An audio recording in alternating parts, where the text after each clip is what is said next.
is Joe Pera, and I hope you're someplace warm this winter evening.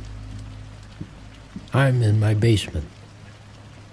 I just put a pot of soup on the stove and came downstairs to record. Making minestrone and a sleep recording in the same evening. What a life. In theory, sleep isn't hard. It's about quiet and dark, not owing anyone an unreasonable amount of money. But even if your debts are manageable, sometimes you need a little help.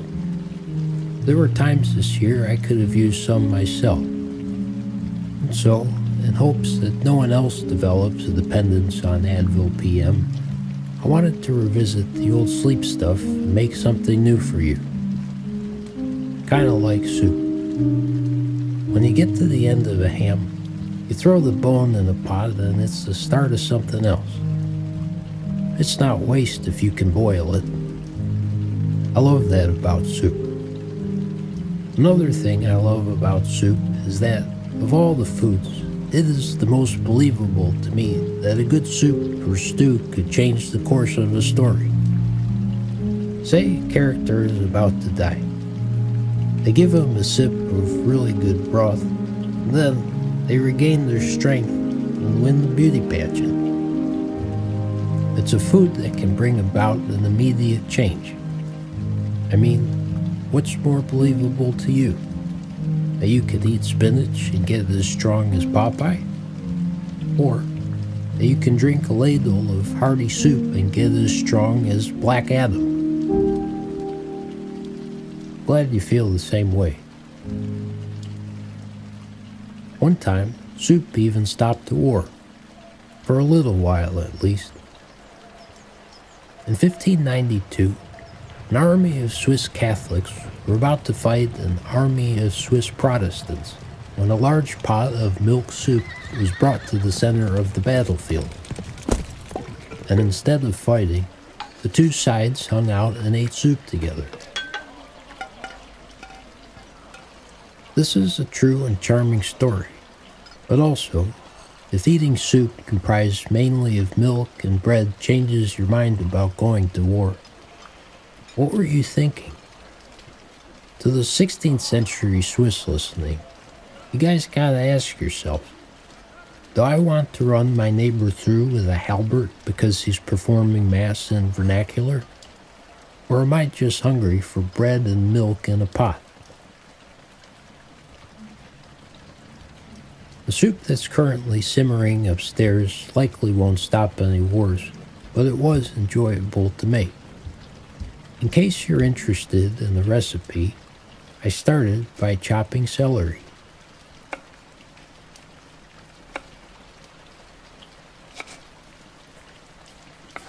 Some carrot. Some onion.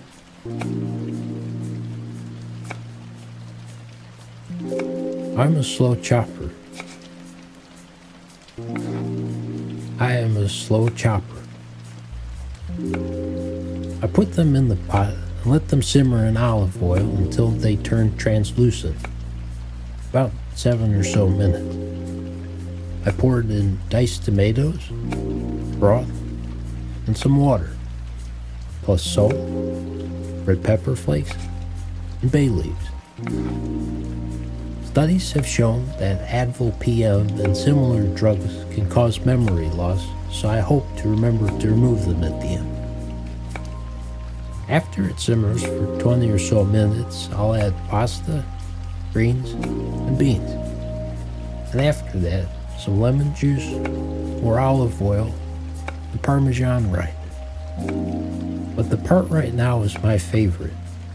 After chopping, seasoning, bringing it to a boil, you turn down the burner to low and go sit at the kitchen table while it gently simmers.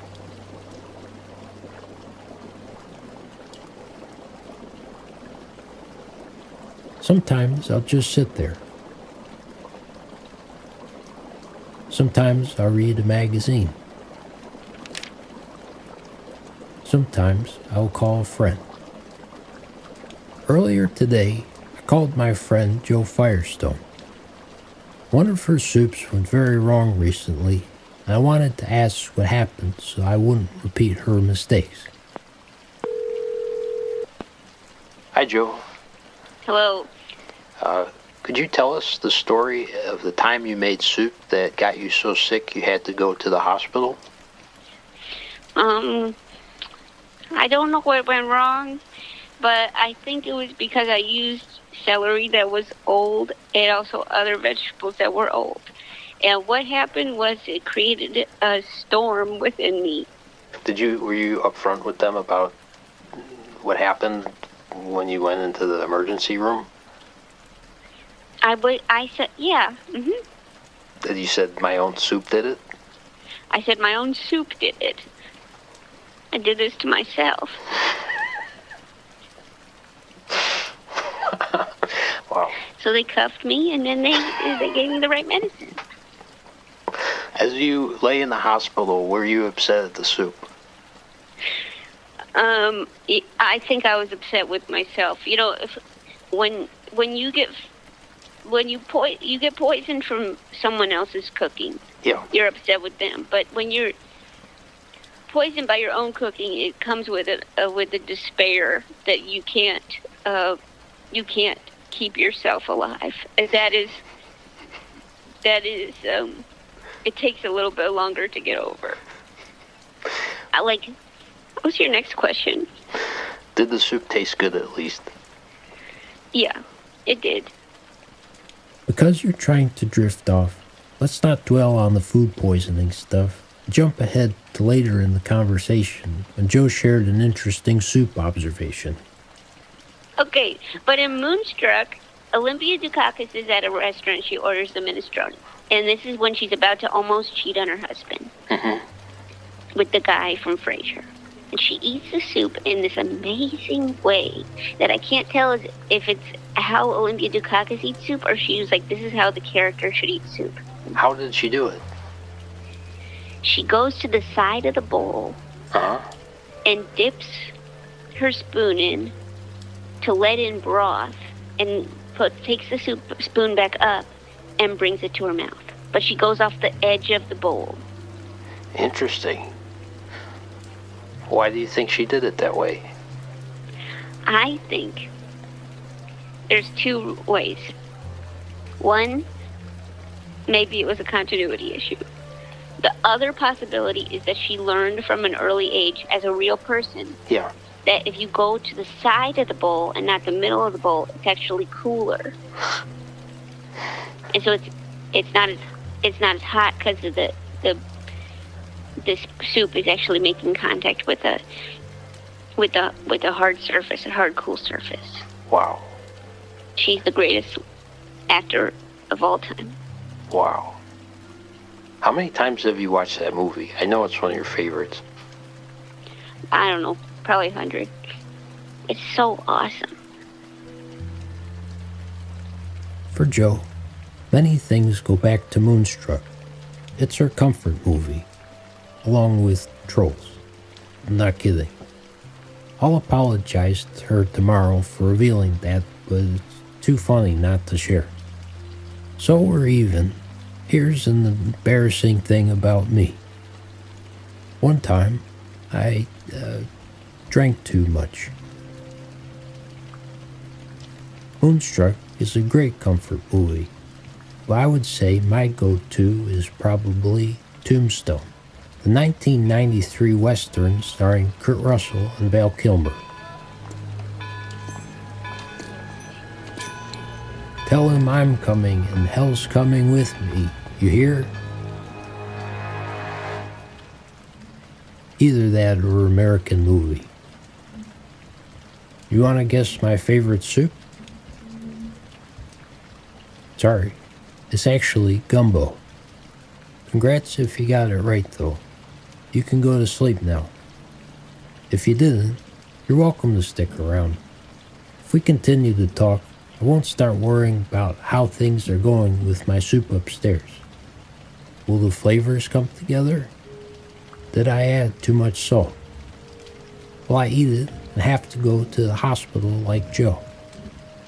That thought is hard to get out of my head, but I should try not to think of that.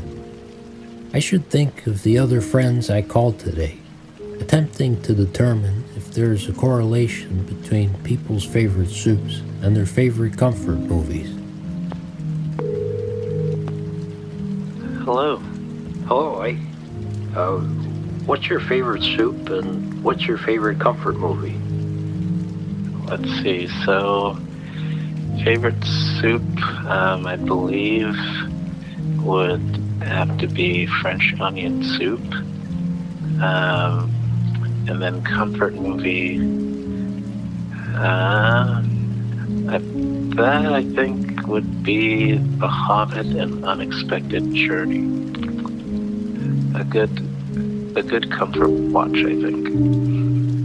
My favorite soup is gazpacho, a nice cold gazpacho, and my favorite comfort film is The Hobbit and Unexpected Journey. Oh, this is easy. Miso soup and, of course, The Hobbit, An Unexpected Journey. I love chicken soup, and my favorite comfort movie is The Hobbit, An Unexpected Journey.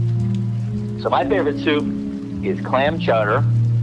I'm from New England, and so it's a staple, and I just made my very own homemade clam chowder on Sunday. And to go with that, my favorite comfort movie would be The Hobbit, An Unexpected Journey.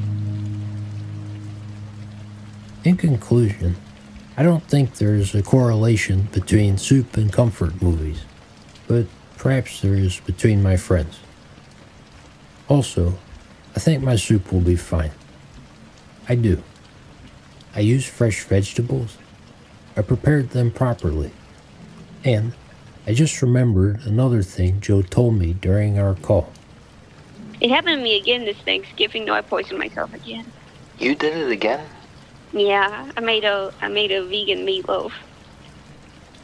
So I don't know what my friend is doing in her kitchen, but it has no relation to mine.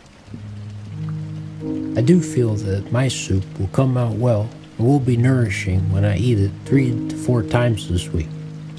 It will have good vitamins and minerals and will keep me warm too. No one will get food poisoning from it. And I hope that you, everyone in your life, everyone in the world even, including Joe, will not get any food poisoning tonight or this week. Bit idealistic, but why not? Food poisoning is really bad.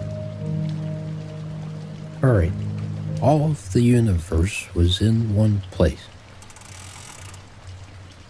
Then Ra initiated the Big Bang and time began.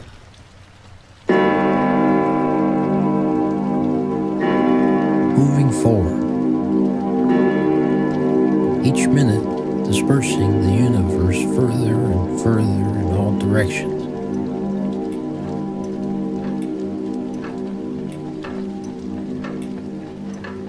In an attempt to keep track of time on Earth, the first were shadow clocks, then water clocks, candle clocks, time sticks, and hourglasses.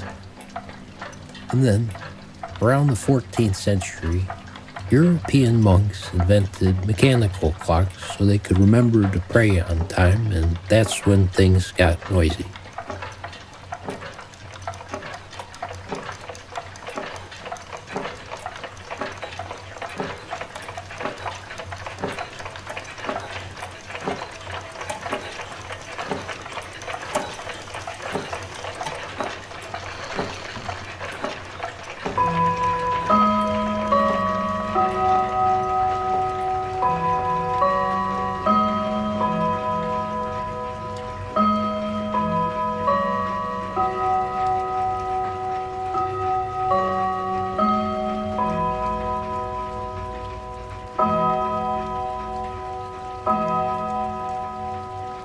Hello, I'm Joe Pera, and I thought it'd be fun to do an episode on the history of clock chimes.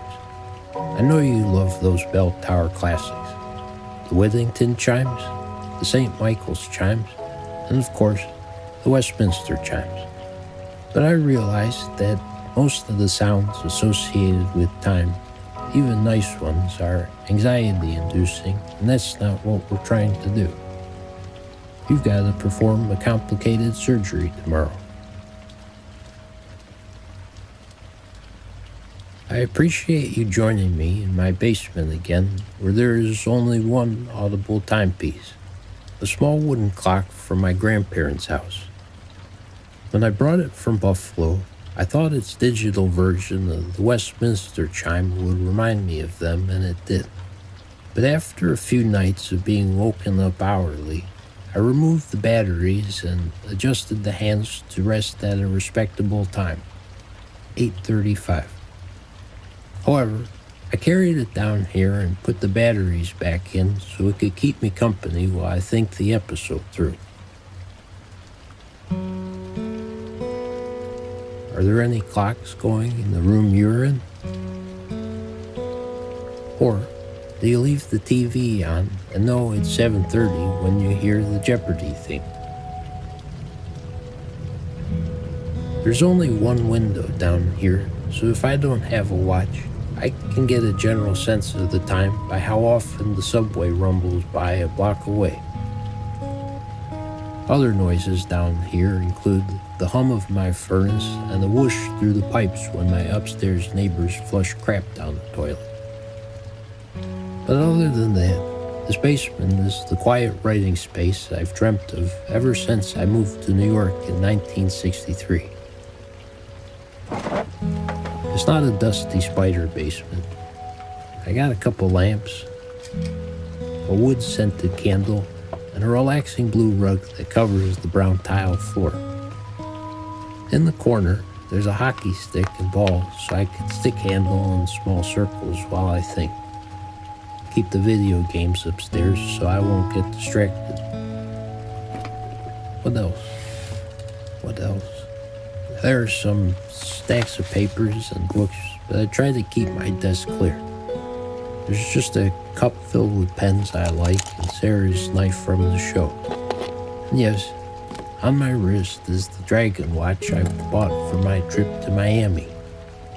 I wish you could see it. In December, I did some Florida shows with my friend Carmen Christopher, and in an attempt to get into the Miami groove, I went online and ordered us 2 oversized dragon watches, a gold one for him, silver for me. Both watch faces have a large gold dragon with fake diamonds instead of numerals.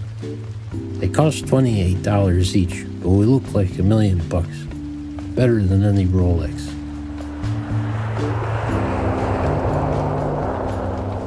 I don't know what we were hoping for. Well, okay, I actually do. To meet some old Miami guy at a bar.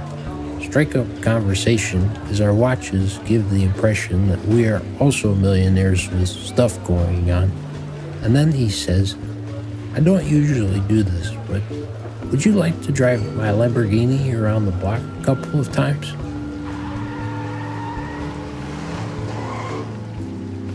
I find Miami compelling because it's so different from where I grew up in almost every single way. The December day in Miami was at a very different pace than one in Buffalo. By the time a person in Buffalo has shoveled the driveway in the morning, a Miami person will have done 8 real estate deals. Everyone in Miami is either a real estate agent or Dexter. Just kidding.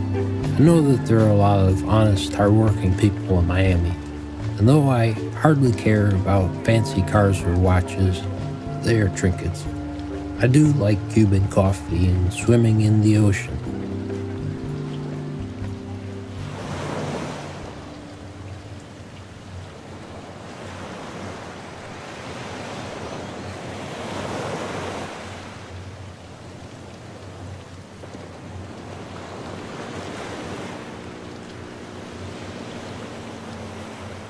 If you don't have your watch at the beach, you can actually approximate the time using the horizon line. Maybe you know this, but you can take a hand, face the palm towards yourself, and rest it on the horizon line. Take your other hand and stack it on top of that one. And keep going. However many stacked hands it takes to get to the sun is more or less how many hours will remain until sunset. You know it's evening in Miami because that's when the slingshots come out. You know those cars with 2 wheels in front, 1 in back, and a middle-aged guy inside. A side note, I would love to see more women cruising in slingshots. Clubs and party bars aren't my thing either, but it is fun to walk around in the evenings and observe the scene. The night after our show, Carmen and I were walking by a popular nightclub. The line was large, but Carmen goes, "I know how to get in." And let's call Carmen so I don't get the details wrong.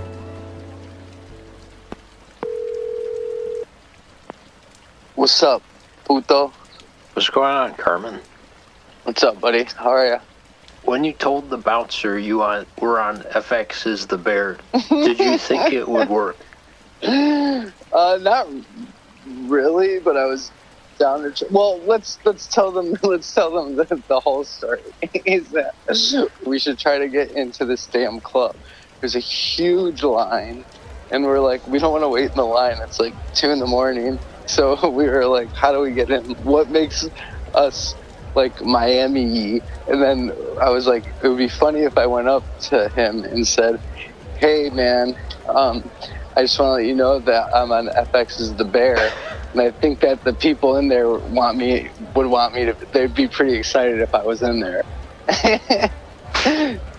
And you're not lying. You were on The Bear. I am, but obviously I'm being a douche, and like, I guess it's funny to us, but I don't know if this is funny to other people. But then what you were gonna do is you were gonna show them a picture of you with Shaquille O'Neal.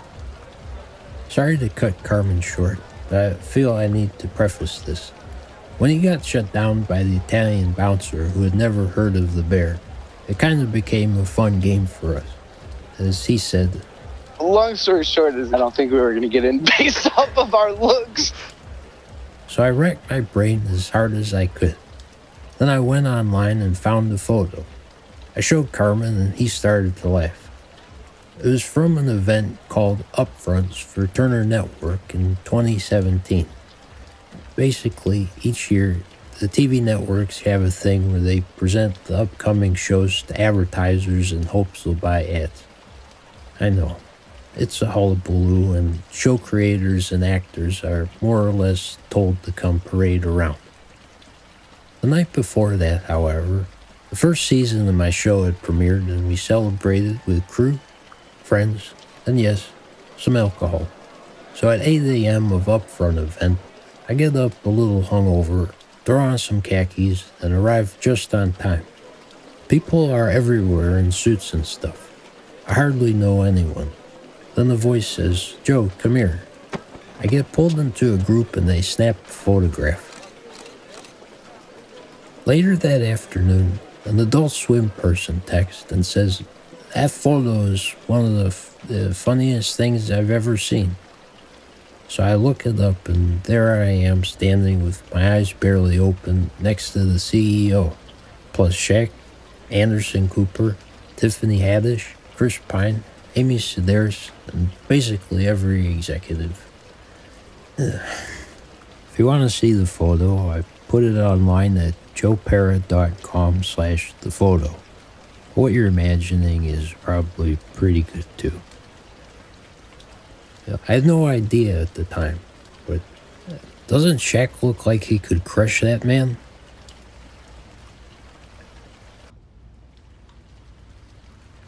I apologize for sharing a celebrity story. They are a low form of comedy, and that's why I've never shown it before, amongst other reasons. But please don't worry about me losing touch. I'm humbled every day I descend to work. I literally work underground. That's another reason I like this basement.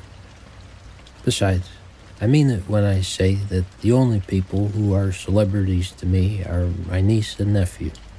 I always want to know what they're up to. Can you say arugula? Awooga. Say it one more time. Awooga. Since I've degraded this episode with celebrity stuff already, may I ask, what are your feelings about Gerard Piqué, the Spanish soccer player who cheated on Shakira after 2 kids and 10 years of partnership? Personally, I'm split. I hate him for how he hurt her, but I love him because he set her free. Shakira supposedly caught him because the family's strawberry jam was eaten, and she knows he does not like jam. So there are only 2 options. He was doing an affair, or he was hanging out with Paddington. It's almost too charming a story to be believable. It makes a terrible thing sound quaint. Kind of like how during World War II, the Nazis stole 9,801 bells from Czechoslovakia. In the act, they stole their music, culture, and history. But stealing church bells also sounds like something the Grinch would do. In better news, the Czech people recently had a new 9,801 pound bell cast to commemorate the ones that were stolen. This past summer, it was rung for the first time. Here's what it sounded like.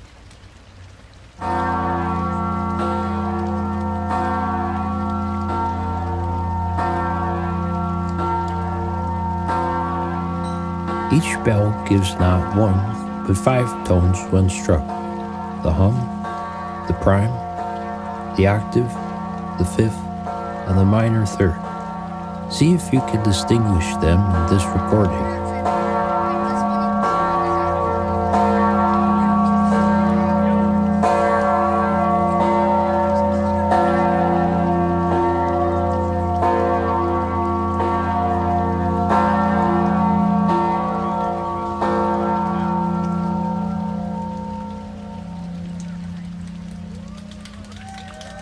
As the tone of that bell rings out, let us dissolve into an apartment with a view of the ocean.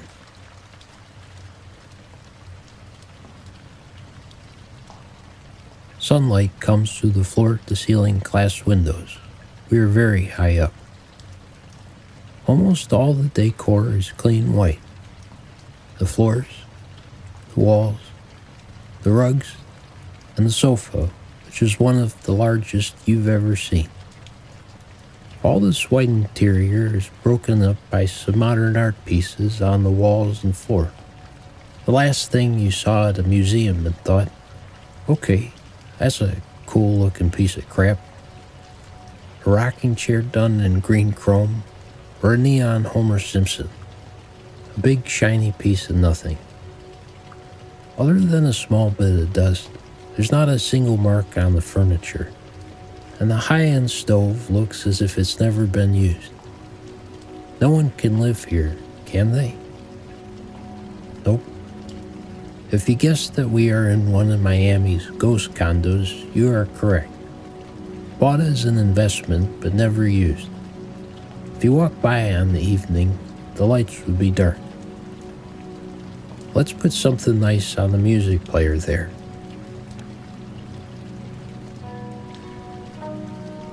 I wouldn't do one of those, hey Alexi, play blank jokes, but smart devices were banned in 2032, not for surveillance reasons, but because they all kind of turned perverted. The year is 2060, and all of the luxury high-rise buildings, including this one, sit empty. The predictions were true.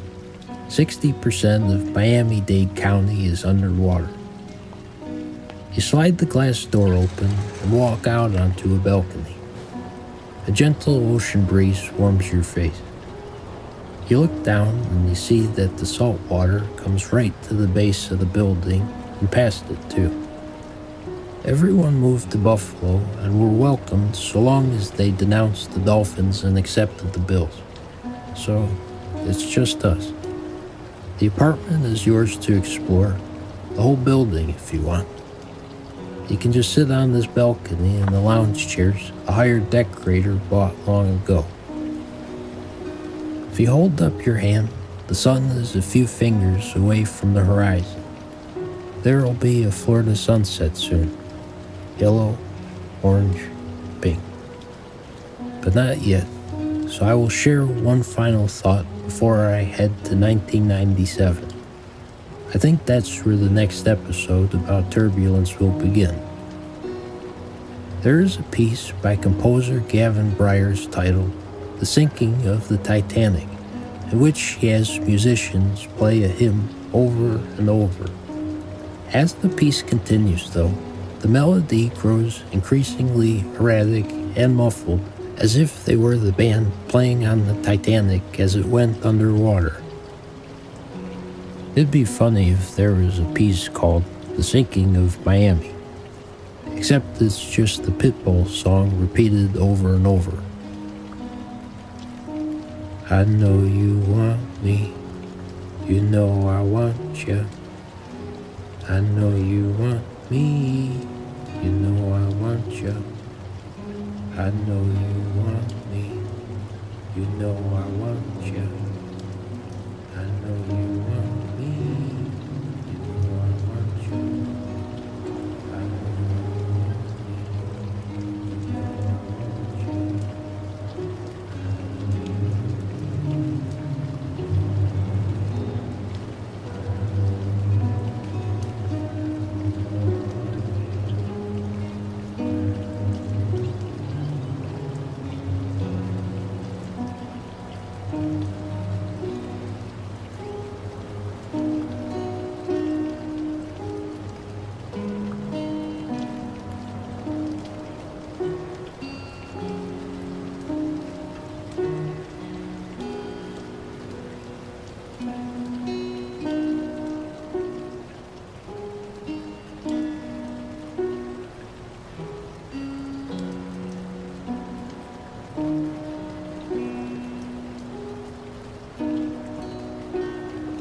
I found that Pitbull does have an album called Global Warming.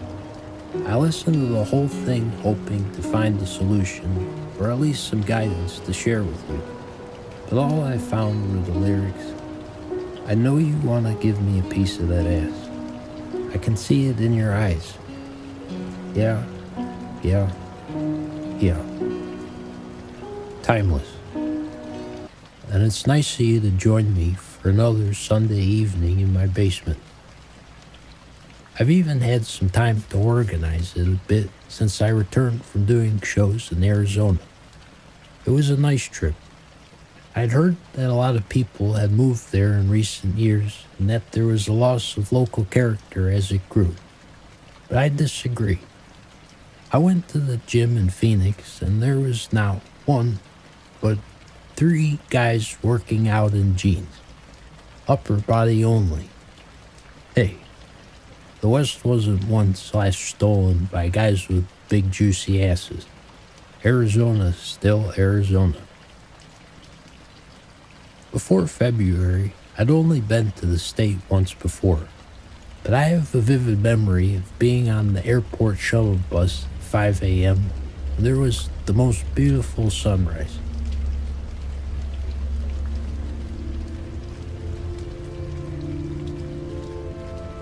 Red, then pink, orange, and yellow. All the colors you could hope for in a sunrise over an airport. I commented on it to the driver of the shuttle who agreed.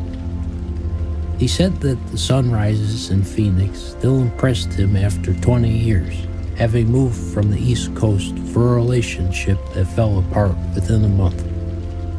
He wasn't upset though, because it got him to the Southwest. If I was driving an airport bus, Phoenix's Sky Harbor Airport seems like one of the better ones to do it at.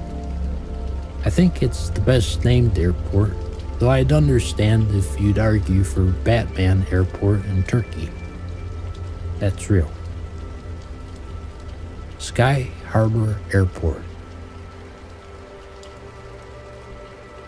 Sky Harbor Airport. Sky Harbor Airport. Beautifully named with suitable imagination and reverence for flight by J. Parker Van Zandt in 1929. It really deserves a theme. Imagine you are driving the airport shuttle bus from the rental car center. A glimpse of dawn out the corner of your eye as you transport sleepy passengers up the ramp to departures on their way out of town. You turn onto a straightaway and find yourself heading directly towards the sun, emerging from the horizon. Orange light explodes through the bus windshield. You adjust your grip on that big steering wheel and smile. What is one failed love, even 50, next to this experience each morning? Nothing.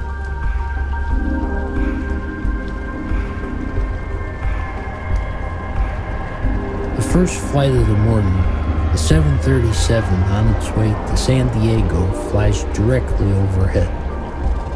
Everyone on the bus cheers. Welcome to Sky Harbor Airport.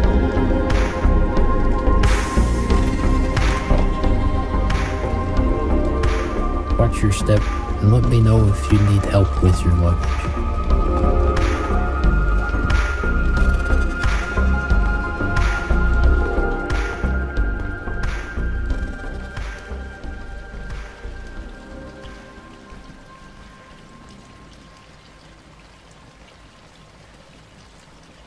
They should make a video game of that. Sky Harbor Bus Driver. Especially because I learned this trip that the job no longer exists after being replaced by an AirTrain extension in 2022. But I'd play that game, wouldn't you? A simulator where you have to get people to their terminals on time and also seek romance in the modern Phoenix dating scene as a middle-aged person. You ever wonder what a video game of your life would be like? Mine would be called Trying to Write, and I'd recommend playing anything else. I'm hoping to try Firewatch, a game about a park ranger, the new Zelda, and perhaps do another speedrun of Elden Ring.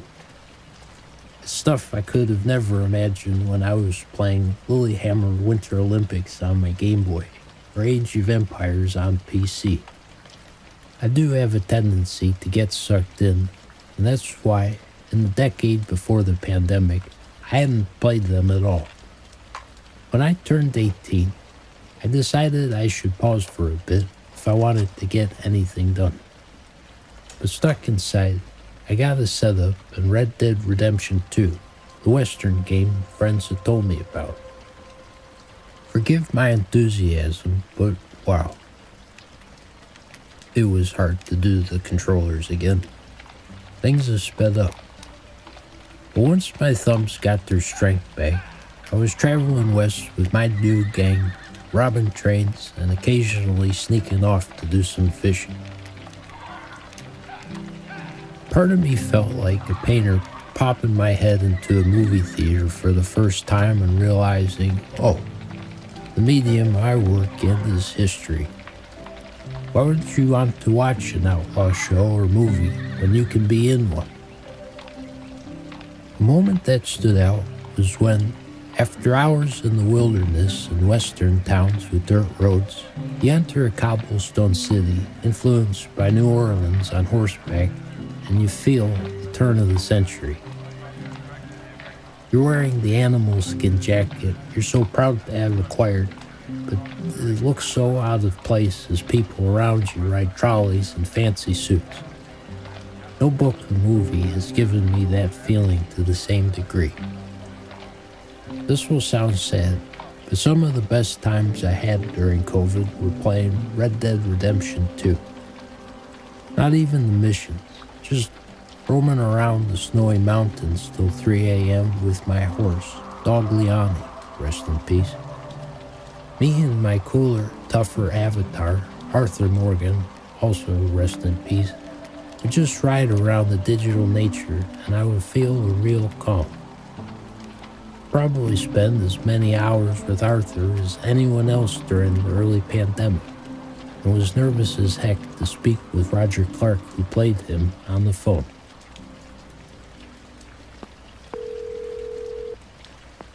Hello? Hi, is this Roger? Speaking. How are you, man? Good, how are you doing? Not too bad. I'm not too bad. My son, I'm in my office. Oh, nice. Son just started, he just started his Xbox. So I'm going to go into my sound booth where we won't hear him. What is your favorite video game of all time? Oh, well, I'm totally biased. I mean, it is Red Dead 2, but that's a boring answer. I know. No. So if I had to come up with a different answer, I guess it's a tie. I'm Gen X, so I grew up. I was the first generation to grow up with video games. I remember Pong and the Atari. So I started out on like these pixelated characters, and then I took a break after college. I just, got disenchanted, or I just ran out of time. Yeah. And I didn't touch any consoles for like a long time. And then I was like 30. For whatever reason, I got my hands on an Xbox 360. And I went back into the video game store for the first time in a long time. And I told him what I liked. Yeah. And he recommended Skyrim and Red Dead Redemption. And both of those games changed me, changed my life. I love both of those games. They're both really, really well done, detailed worlds that you can just live in and inhabit as you see fit. And they were both games that my wife, at the time girlfriend, didn't mind being on in the background, because there was beautiful scenery and there was always usually horses, Yeah. I love the horses too. Having a horse friend of my own, plus getting to hang out with the 234 other in-game animals in a landscape that looked and sounded convincingly real, was probably a major part of why I got so absorbed. Half of art entertainment is capturing and conveying feeling. I like being outside. It feels good to me. That's why I include those elements on this podcast and on the TV show. I assume that if you are listening, you probably agree that there ought to be more trees and entertainment, and real snow. Tajiri Satoshi had a similar desire to include nature in his game, Pokemon. In an interview, he said that the inspiration for the game was catching bugs, a childhood hobby of his he watched disappear as Japan urbanized in the late 20th century. Tajiri remembered that even inside wider Tokyo metropolitan area, there were still rice paddies, rivers, forests. It was full of nature. He spent so much time outside capturing and caring for insects that he even got the nickname Dr. Bug. But you can see the nostalgia in the game's rural setting, and even Ash Ketchum's throwback hat and clothes. The ability to spend time in a lost era and nature is shared by both Pokemon and Red Dead, and Sky Harbor bus driver. There's going to be a section where you drive the bus to the desert south of Phoenix and attempt to figure out why your relationships don't last. There is an irony to planting a garden in Animal Crossing or farming in Stardew Valley, but are video games and nature at odds? Not entirely, says a research article I found that said people who play Red Dead 2 were better at identifying animals in real life. It proposed that video games could be a teaching tool and foster an appreciation for nature, perhaps empathy too. It's interesting to think about, but I do wonder if the natural environment I experienced in Red Dead makes me desire real nature. Or does Red Dead use nature to make me desire more Red Dead?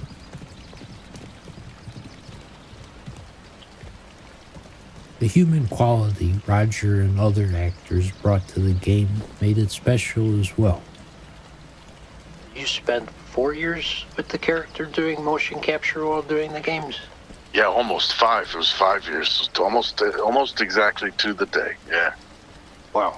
But I did all of Arthur's animations. I did the cutscenes and the in-game animations, except for major stunts. Then the amazing stunt performers would jump in. But 95% of what you see Arthur do is me. And I'm really grateful for that, because it gave me an ownership of Arthur that, you know, this is the way he walks, this is the way he talks, this is the way he reacts in that situation, this is the way he reacts in another, and it's an amazing way to work. Motion capture fascinates me. It's exciting, and you could really feel it. I was playing poker as Arthur last night, and just your posture while sitting and moving, getting up from the chair, it has a human quality that was never there before. You can tell it's the same guy. Yeah. I hope this isn't too personal, but you mentioned you had a wife. When you played through the game yourself, how often did you take a bath, and how often would you pay the woman to help you bathe? So I would take a bath fairly often, because I didn't like getting slapped around by Grimshaw. Yeah, that's funny. And your spouse never got upset? She never watched me play it. She still hasn't played it. Really? Yeah. But those bits, you know, when we mocapped them, you know, we were wearing suits, so it was far more innocent than you would think. Sure.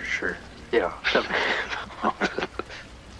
Was it a lot of additional pressure knowing that you're such an important, the human element of this giant project? Well, I was a little nervous because I knew how much everyone liked John Marston. Mm-hmm. That was a little off-putting. So early on, I kind of made the realization that I can't really do what John Marston did. I was going to have to do my own thing, because you can't out John Marston. So I just tried to do whatever I could to be as honest and authentic as possible, so that hopefully that didn't happen. And I don't think it did. I think people grew to like your character very fast. I'm really, really, really grateful for that, I'll tell you. I'm excited to check out Roger's new character in the upcoming sci-fi game Fort Solace. While we were on the phone, I figured I'd ask. I'm hoping to someday make a video game myself called Sky Harbor Airport Driver, about the shuttle bus driver at the Phoenix airport. If I could get the funding, would you ever consider doing the main character, Charlie? Sure, why not? You know, I give us a look at the script, and yeah, I certainly appreciate you asking. I emailed him a scene I wrote, and here it is. Since he studied in Wales, we figured, why not give the main character a Welsh accent?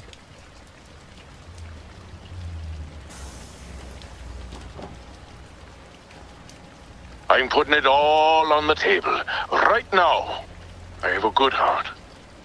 I follow it. Years ago, it brought me from my small town in Wales to this Arizona. But I have been unlucky in love, so unlucky. 14 women have walked away when I cared the most. A human heart shouldn't survive so many blows, but mine did. Mine does. Because each morning, as I see the sun rising over the desert, and I drive the airport shuttle bus towards it, I'm reminded there's hope. So, Stephanie, why can't this work? I get along fabulously with your grown son, Evan, and all of your stepkids, too. I'm not asking for forever, I'm just asking. Do you want to go to the weekend concert with me on Saturday?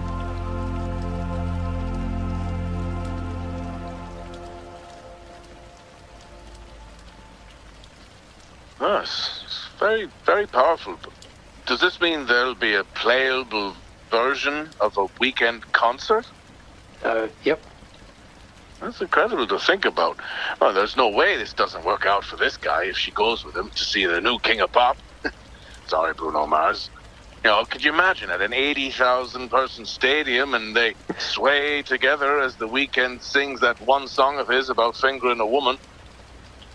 I didn't say it, he did, but you're just gonna have to play if you want to find out if he finds love at the Weeknd concert.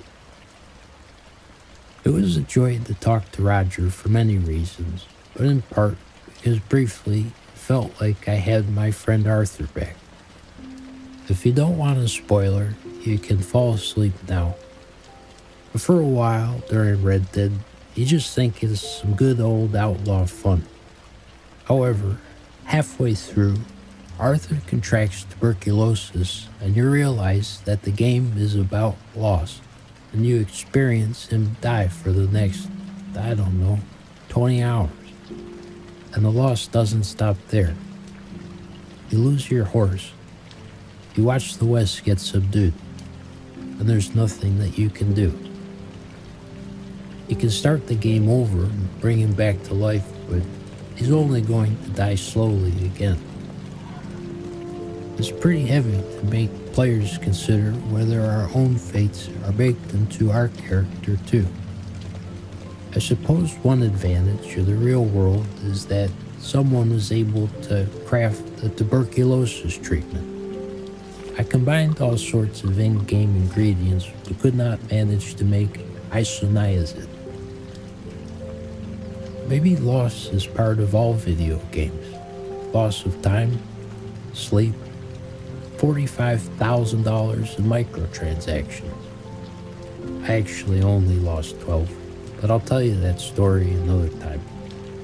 It's just that when you start these modern games, it's like you're agreeing to trade in 20 to 30 hours of your life. What do you gain? From the right ones, a lot.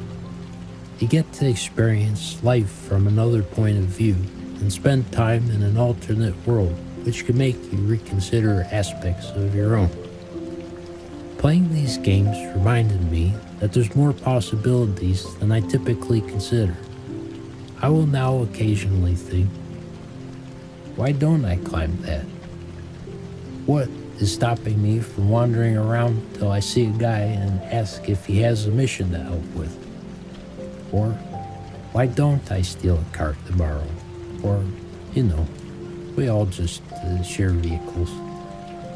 I know these are like cocaine thoughts, which I have never done, but I did read that the World Health Organization believes video games can be just as addictive for some people. But open world video games do raise questions about limitations that are interesting to think about. You know where there are no limitations? Your dreams.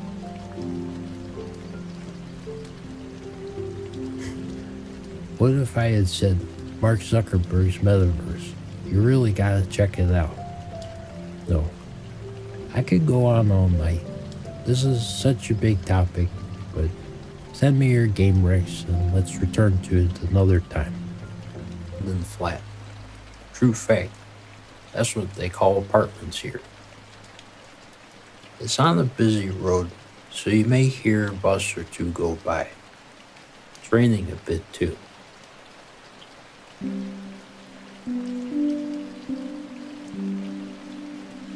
I'm over here doing shows, but people gotta sleep, including you. So I'm putting this episode together from abroad. If you're listening, Mr. Rick Steves, please don't break my thumbs. It's just this once, and I don't want to encroach on your thing.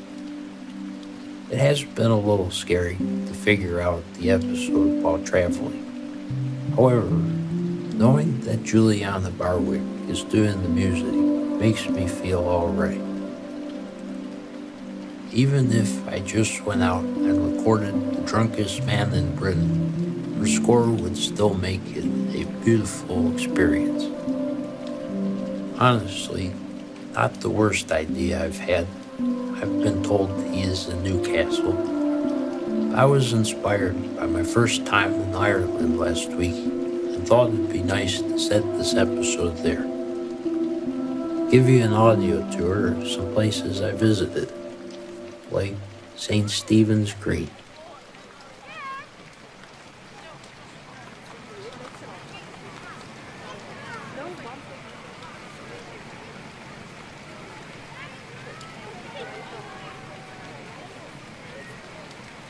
St. Stephen's Green is a rectangular park in the center of Dublin that lives up to its name. Very green. And perhaps you can faintly hear the park's two fountains as well. During the Easter Uprising in 1916, a battle was fought here by soldiers of the newly declared Irish Republic against the British, but now it's just a lovely place to eat lunch on a weekday. Apparently, there are still bullet marks in the arch by the park's entrance, and many monuments here commemorate their struggle for independence too. But one thing I have noticed is that both Irish and British are crazy for pret-a-manger. They go nuts for pre-wrapped sandwiches. So I was sitting on the bench with my recorder, watching people eat their bread, and feeling good. Looking back, I think my week in Ireland was colored by two main things. The first was rain. It felt like I had been wet since I arrived. I'm not complaining. One day, I even took a 3-hour bus tour to the cliffs of Moher to get more wet.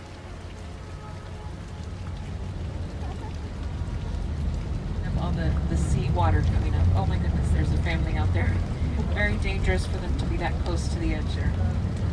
It's a bit dangerous to be out here, especially under these conditions. So you can see all the cracks on the surface. The tour guide was lovely, but I bet you're disappointed to hear that she's got an American accent too. She was very hardworking and even played the Princess Bride on the bus TVs for our ride back to Dublin. But if we're gonna learn about Ireland, we want to learn about it with Brogue, right? I want an Irish person to explain the cliffs to me and only understand half of what they're saying. It's still a better understanding in a way.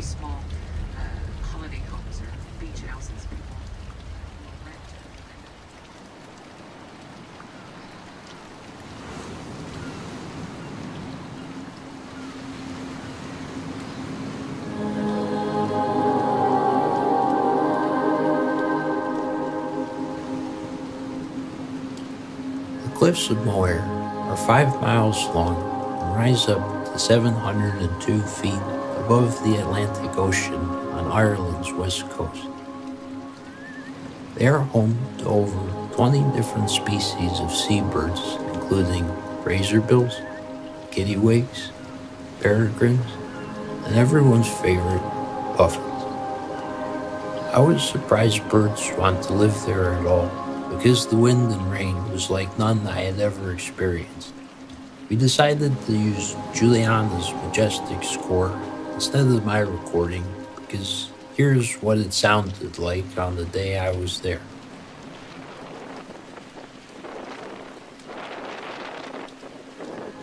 I'm not exaggerating when I say people were getting blown over. Almost as soon as I got off the bus, my favorite hat was blown off my head and was carried so far into a bog I couldn't find it. Don't worry, I got a new one at a thrift shop in Belfast. We went out, got soaked, and then got back on the bus. If you want to see the world, I guess you gotta be willing to get wet. Now sometimes we get to see the rabbits up in the fields here on the left-hand side. I don't see one. I see a few rabbits. I thought they would be hiding, so they're on the left. Those little gray-brown bumps, those are rabbits on the left-hand side. So they're not moving around. So in a few weeks, there's going to be hundreds of rabbits on the field.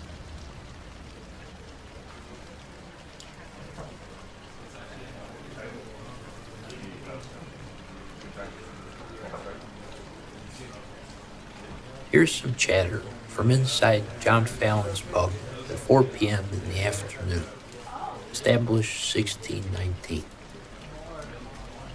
I picked up a newspaper and was reading about the second thing that colored my visit to Ireland, the simultaneous visit by another Joe, President Biden.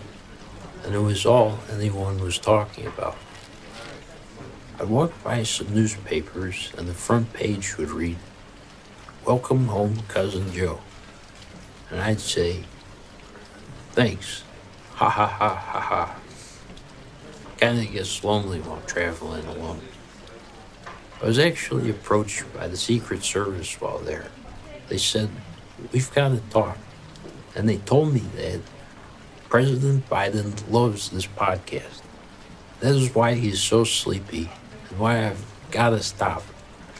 Unfortunately, fellas, I said, I've got a responsibility to my Patreon subscribers. Sorry. But we do have a special guest at the end. Is it President Joe? Stay tuned to find out.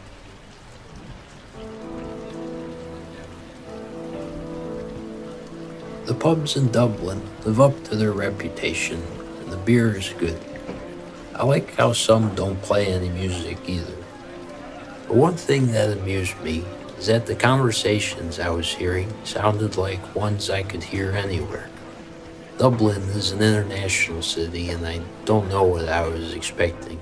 People arguing about a line in the Yeats poem or something, but one evening I was out, and a guy on one side of me was asking his friend if he had seen the new Succession, and on the other, a girl was sharing with her friend about a guy who wouldn't commit. She reminded me that since it's springtime, people are out there looking for love. And I asked my Norwegian friend, Daniel Simonson, to share some advice in case that includes you.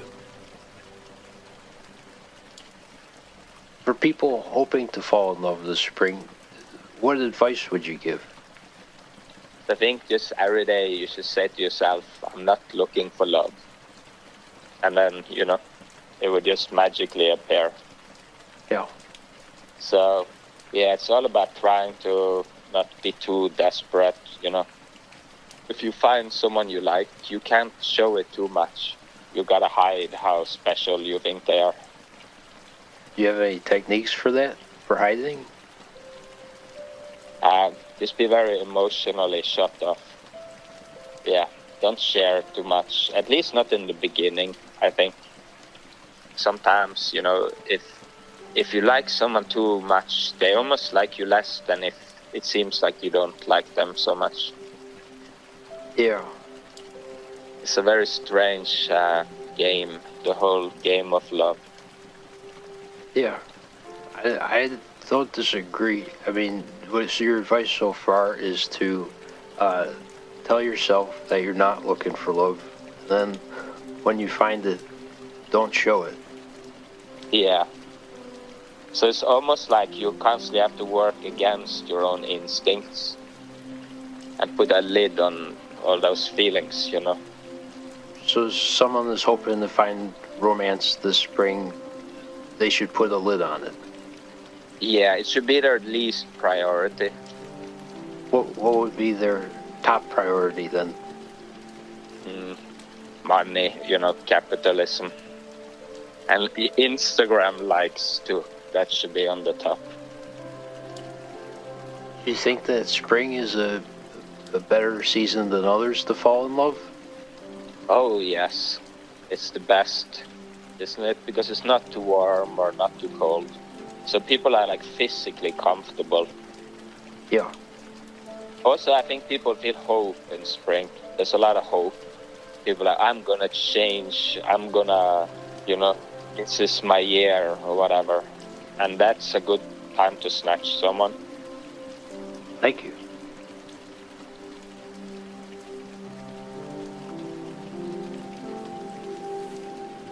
Romantic advice just feels more authentic coming from a Norwegian.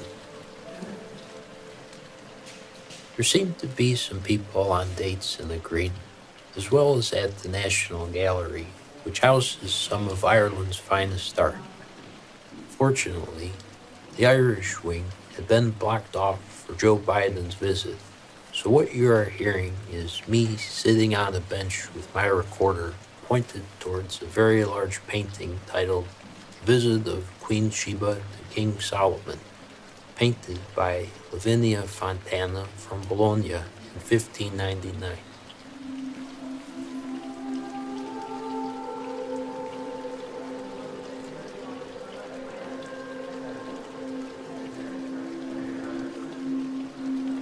What do you think?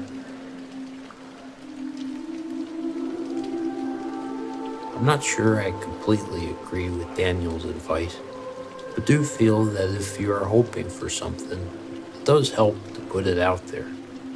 For instance, I mentioned online that I was hoping to interview some older Irishmen while here, and the next day I received a message saying, if you are interested in old Irishmen, you gotta talk to my dad, and then included a photo of his father, Dr. Art Hughes, with a giant mustache, so I said, for sure. Art's son Oishin told me that Art is a professor of Irish language and culture, and has been working on a language almanac of Ireland and its surrounding islands for the past 40 years, making recordings such as these. Here's a greeting from Erinmore Island off the coast of County Donegal.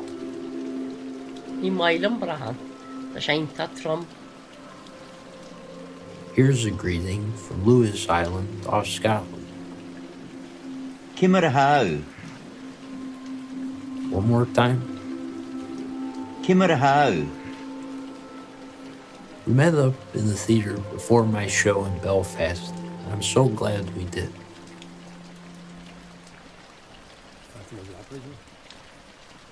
You want to talk for a sec? Okay, too, sure. I mean, you know, in addition to Art's notable mustache, he's built like a retired NFL player, but is actually a former hurling player. A tough Irish sport seemed to me like a cross between rugby, lacrosse, and cricket. I don't know how to describe it, but they use a rubber ball that's extremely hard and whack each other with wooden sticks, so all these guys have strong heads to absorb the blows. I'm here with Dr. Art Hughes, an expert in Irish language and culture. I guess maybe we start from the beginning. You traveled for 40 years making a language atlas. Yes. Now, in Belfast, we were very lucky to have a professor there called Heinrich Wagner, who came from Switzerland. And Wagner conducted an Irish dialect atlas. He went round 87 places in Ireland and the Isle of Man and 8 places in Scotland. They asked 88, 90 people, how do you say in your Gaelic, you know, the hen is at the gate, you know. He went to the market yesterday. So now what he did was, he wrote these answers down in phonetic script. Sadly, he didn't record them. So I then drew up this questionnaire of 421 questions. But rather than focus on single words, it's like a phrasal atlas. And what I did was I went around recording in old cassettes. At family holidays, I'd take my wife and little daughter Anna, they would go into I'd be back in 5 minutes, I would spend 2 hours recording. But basically, I'm now going to have 100 Gaelic speakers from Gaelic-speaking Munster, Connacht, Ulster, and then the Scottish Highlands and Islands. So it's basically going to be a project with 420,000 live responses with maybe 2,000 or 3,000 footnotes. So this will be a massive spoken archive that'll be free of access to people who want to, you know, access the various dialects and you know, every nook and cranny basically I've been to. Yeah, wow. I mean, there are very few people in this world who have written linguistic atlases. But, you know, hopefully I'm going to be one, Joe. It's an amazing goal. Yeah, yeah. The people are usually pretty excited to talk to you. You see, I think when you address them in Gaelic right away, it's like an internal passport.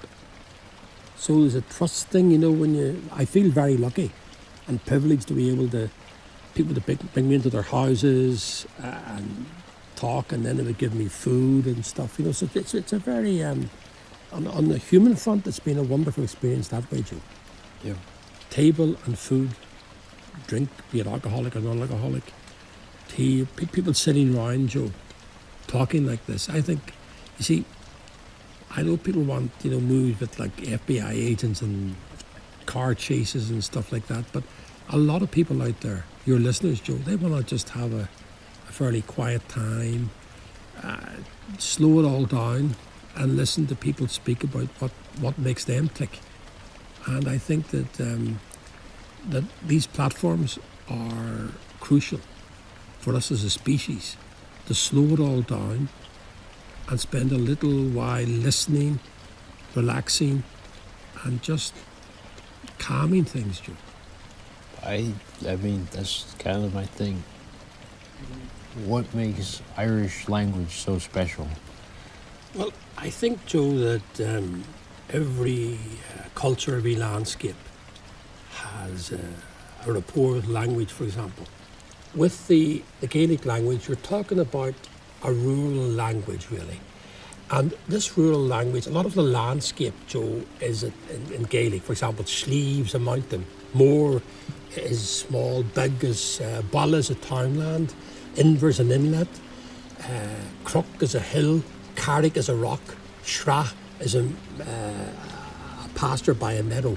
So you have a lot of the landscape is of Gaelic origin, and the landscape have got this Gaelic background to it.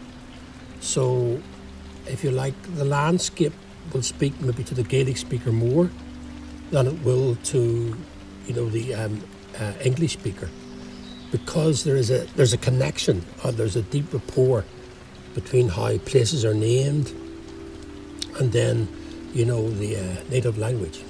Yeah. I felt the power of the landscape. I went to the Cliffs of Moher on Wednesday, and the wind was blowing people over. It was Yes. Pretty. Hopefully landside, Joe. Nobody went off the cliffs, but I did see a few people go straight onto their butts. Yes. No, I mean, the Western Seaboard, it is dramatic, Joe. There's no question about that. So what would you say to my listeners who think everyone should either speak English or Chinese? Well, I would say that a lot of people live their life in one language. But that's quite a recent thing, Joe. And a lot of people are bilingual, and it's proven that the children are exposed to more languages, that it's great for their intellect, it's great for their mind. So I would say that people, spend so much time behind a wheel or walking about the place. Learn a new language. For your life, for your health, your mental health, your well-being, the biggest computer in the world is between our ears and below our scalp, Joe. Nothing beats the human mind. But we need to look after the human mind. And one way to do that, new language. And, I can't learn languages. Rubbish. Give it a go. Don't worry about it. Tune in a bit of radio, 10, 20 minutes a day, 5 days a week, and give yourself 6 months, and you'll find you'll be getting used to the rhythms of the language. You'll recognize more and more. Language learning and language journeys are great for mental health and well-being.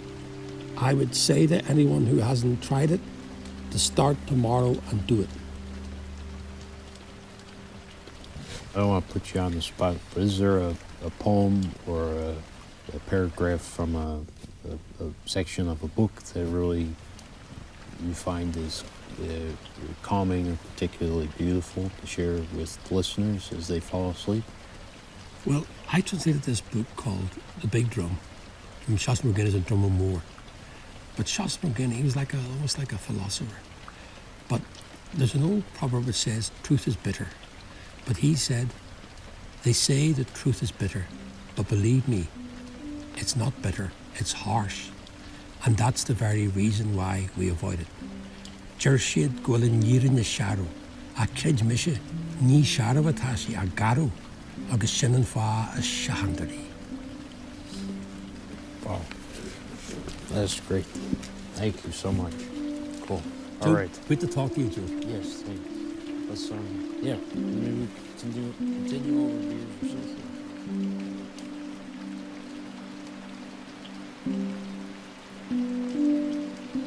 We talked for 45 minutes before the show.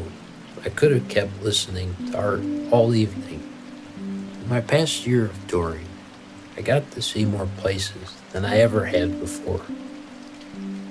There's a lot to say about place. I'm hoping to do a full exploration of it in my film Postcard Men, if I am able to secure $300 million to make it. Previous budget was $250,000. But then I saw Avatar Waterworld and decided it should have one of those digital whales. But right now, I'm getting kind of tired too, so I'll just say that it was a joy to speak with Dr. Hughes, who is so passionate about where he's from, its history, and is willing to share that passion. It was the type of conversation you hope to have while traveling, and I hope you appreciated it too.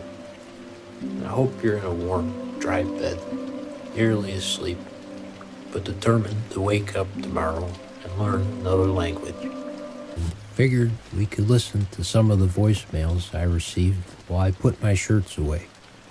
It was 5 weeks, so there's quite a few.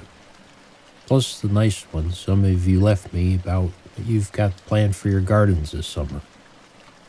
Well, let's see what we've got.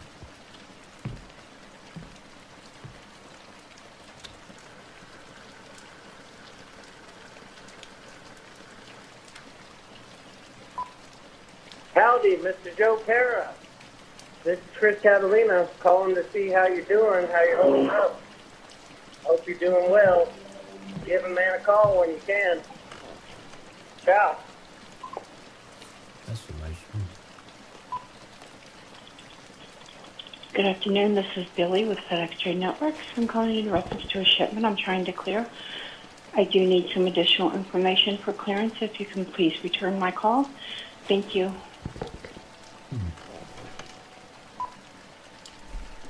Hey, you're probably still hiking. I just thought I'd give you a call back. Also, your outgoing voice message sounds kind of sad. I don't know. Maybe, I don't know. Anyway, I'll talk to you later. Love you. Bye. Hey, Joe, it's Todd Barry. I'm just calling to see when the interview I did for your podcast is going to air. I remember we talked for I think it was 45 minutes about travel tips, and I really thought there was some good stuff in there. I'm just curious. Okay. Let me know when you have a chance. I thought I told them we postponed the turbulence episode, but maybe I didn't. For 7 days and 6 nights to sunny Hawaii, Costa Rica, Barbados, Antigua, Jamaica, Bahamas, or any Hilton domestic location in the U.S. All we would like for you to do is to stay on the line to complete a short survey. Have you traveled on an all-inclusive vacation within the past 3 years? Press 1 for yes, 2 for no.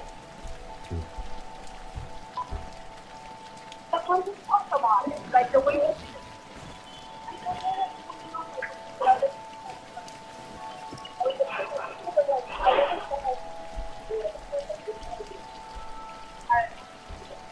again, the whole thing was like, you remember how the location was good at her house?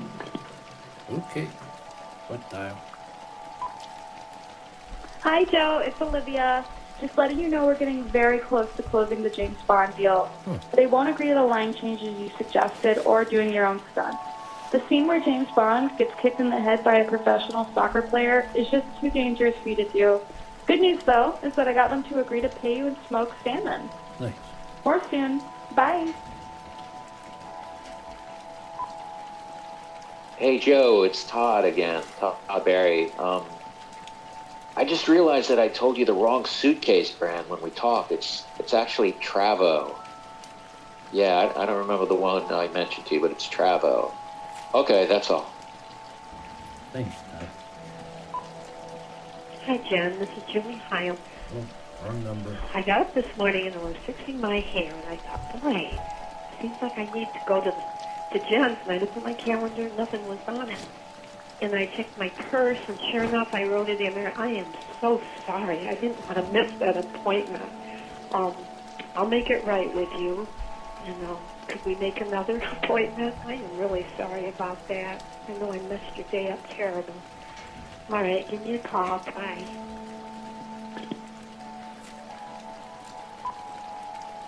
3286 from 8 a.m. till 9 p.m. Pacific Standard Time. Thank you, and have a great day. In order to avail the discounts, kindly call us back at 833-617-1480 from 8 a.m. till 5 p.m. Pacific Standard Time. Thank you, and have a great day. Hey, Joe. It's Todd, Barry. I know I called yesterday, but I was actually on Travo's website, and I saw they have a sale going on. I mean, they're not cheap, but it's good quality stuff. And, you're doing all right. I like my bag a lot. I really do. I mean, it's got some nice compartments and just makes traveling just that much easier, It's been good, though. Good. Things are good, and I'm grateful. I had a little invasive medical procedure this week, and was told things are fine there. And I've been thinking that I've been pretty lucky. I mean, not because I got some new material. There's nothing really left comedically to say about colonoscopies, is there? I mean, I'm not going to say Where's that going with this? Wonderful thing while traveling. I mean, I do get a little nervous when I'm traveling, but there aren't any problems. Although, one day before flying recently, I did have a dream. We had just boarded the airplane, and something struck, and I was just unable to hold it until we were in the air, so I ran to the plane's bathroom. Made it just in time.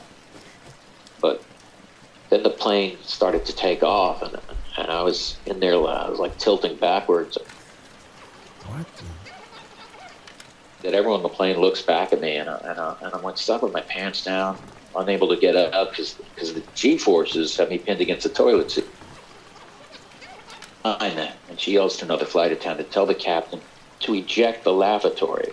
She shuts the door, and the lavatory drops like a pod from the Airbus 321. And now I'm dropping through the air thinking this is it, all because I couldn't wait. My whole life flashed by, my first kiss, my first time doing stand-up. Somewhere inside me came a beautiful swell of courage, and I decided that if this was it, I was going to finish my crap. And I did. And I finished mere seconds before the impact exploded me in the lab. Oh my gosh.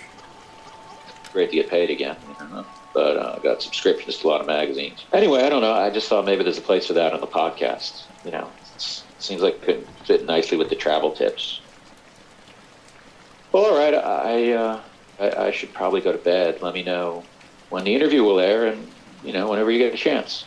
Good night. I hope that's okay. For 7 days and 6 nights.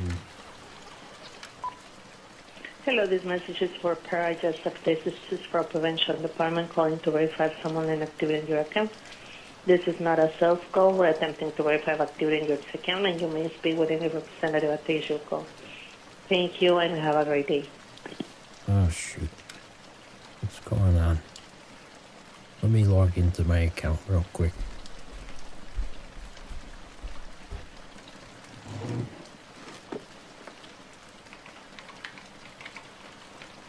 Why someone would do check fraud to another person is something I will never understand. Oh yeah. Yep. Someone's trying to cash fraudulent checks from my account in Horsham, Pennsylvania. Never even been there. I've been to many parts of PA, enjoyed myself, and don't think I made any enemies, but someone there has got my numbers. Shoot. One thing is for sure is that these fake checks they're trying to cash are pretty amateur. I'm looking at these scans online, and it kind of makes me wonder if I could do better. I also wonder if the names they're putting on them are fake or real. Perhaps the names of people who are deceased. What do you think is more disrespectful? Using a deceased person's name for check fraud or for insurance fraud? Does it even matter? I actually watched The Mummy on my flight home. Very good. Holds up. They disrespected the dead in that film, and people got what they deserved. If I had more computer skills, I try and find these fraudsters. Give them a call and say, "This is Emotep, aka the Mummy. Stop doing check fraud to my friend Joe. I'm gonna come get you. Don't think I won't come to Horsham, Pennsylvania."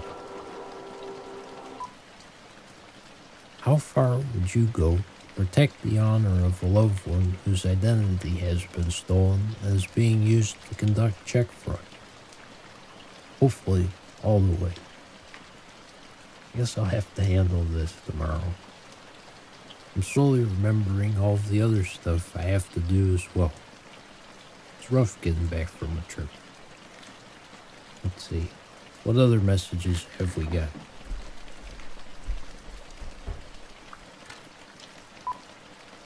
This is Debbie from the service department. Based on your driving record. Hi there. I am calling you from AT&T. BP officer. I repeat, press 1 to speak with Ugh. Can't listen to any more spam. Let me try and find those messages listeners left about what they've got planned for their gardens this summer. Hey Joe, this year I'm trying to grow lettuce, and it's my first time, and I'm already having trouble because there's mushrooms growing in the sprouts, so I think I'm doing it wrong. But once I get that solved, hopefully I'll have some lettuce and my dog won't eat it. All right, thank you. Hi, Joe. I'm leaving this message more for my mom on her garden. She's got arthritis these days, and she's had all this pachysandra she weeded out. Her hostas are doing great, and so I'm not doing a garden this year, but I wanted to let her know how proud I am of her, all her work, and it's looking real good, and hope you have a good summer, Joe. Bye-bye. Hey, Joe Pera. I plan on finishing up my desert-themed garden. I have plenty of cacti down and succulents, especially those tiny little cactuses with the beautiful colored flowers. I'm planning to get some big aloe vera and maybe even a big tall cactus in a little refurbished wheelbarrow we got around. Sounds nice. Hey there. This is Cindy from Vancouver, Washington. And I'm hoping for my garden this year to be able to tell the difference between garlic chives and onion chives. I've planted both, and I'm looking forward to eating them. Bye. Good goal. Hey Joe, this is Vlad from New Jersey. Just want to let you know, ended up ordering 8 yards of gravel. Wow. Wife and I decided we needed to do the driveway over. Okay. So I was going to go with 3/4-inch bluestone from the local quarry, but my wife wanted the decorative gravel, so we ended up getting the 3/8 redstone. And I have to tell you, that was the right choice. Driveway looks great. Garden will benefit surely from that. All right. Have a good one. Thanks, Vlad. You too. Hey, I'm trying to grow endive this summer, also called chicory. We'll see how it goes. My husband and I are still pretty new to gardening. We're enjoying making meals with foods we grow ourselves. We grew a bean arch last year with beans from a seed pack we caught at your Bloomington, Indiana show. Did you know some beans can give you food poisoning if undercooked? Yes. We didn't either. We do now. We seem to have sprouted an enjoyment for gardening. We're trying tomatoes and jalapenos this year. Fresh salsa, here we come. Sweet well. Hi, Joe. This is Greg from Holyoke, Massachusetts. This spring, we added 3 new raised beds to our garden, and we have some chives and oregano already planted, and we're planning to add some peppers and some tomatoes and maybe some other low maintenance plants like herbs, because we're lazy. Love the show. Thanks, Joe. Hey, Joe. Big fan, first time caller. My name's Rick. I'm hoping this summer to make a wall of tomato vines across the south side of my pergola, right next to the hammock my dog sleeps in. I got pretty close last summer. This year I think I'm going to do a double row. I'm excited to see how it comes out. And I'm excited to see how your garden comes out. Have a good one. Bye. I'm not trying to be mean, but your voicemail sounds kind of sad. Like a sad person. So I don't know. Anyway, just checking in. If I don't hear from you sooner, we will plan to see you on Saturday. And I think that's about it. So enjoy the rest of your week, and I will plan to see you on Saturday. All right, love you, bye. Well, I suppose you miss a lot when you go away for 5 weeks. While there's a lot to deal with in the morning, I'm happy to be back, to be in my own home. I'm happy that tonight I can sleep in my own bed again. Perhaps I'll dream a vision for my own garden. But thank you for the inspiration, and I'm excited for all the vegetables you're going to grow this summer. May the insects stay away. May you grow so many that you won't even have to go to the grocery store, except to buy ice cream and beer. Good night.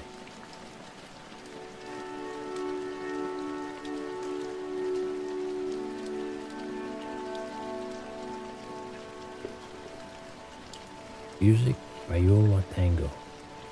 Sound by Ryan Dan. Produced by Grant Farsi for Chestnut Walnut. Thanks to patrons Christina E., Jonathan C., Dan B. for their support. And to everyone who left a message. They'll all be in the extended edition, don't worry.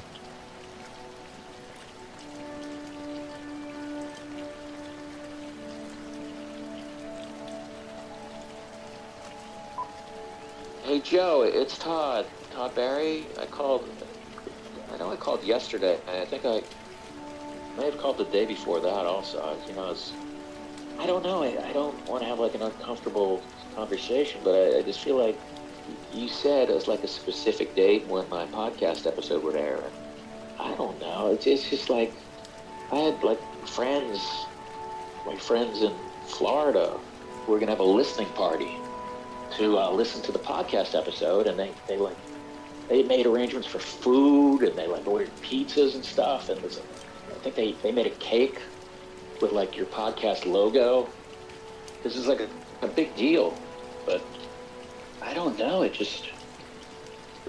What are you doing? You're like doing a musical score with it or something? It's like, are you going as like a Star Wars movie with like an orchestra, or I don't know, man.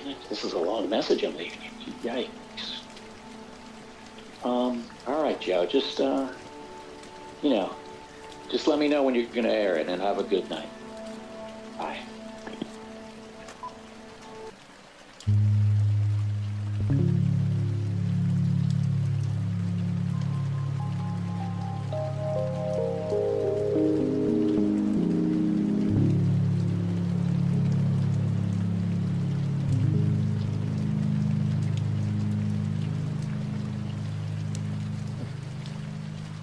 I'm sorry that you're having trouble dozing off. That's why I made you this show. Because in my opinion, falling asleep is one of the best feelings there is. Even better than harmonizing with your boys. Oh, you like my new sweater? I'm trying to do more style. Anyhow, I figured we could maybe explore some mildly interesting subjects, such as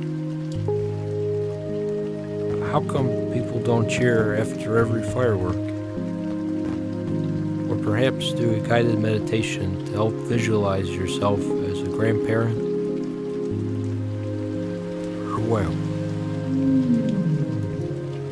anything that will help relax you into sleep and keep your mind off of the day-to-day worries that make you anxious, like remembering to refill the ice cube trays and race relations. For example, I was thinking about this while shoveling earlier.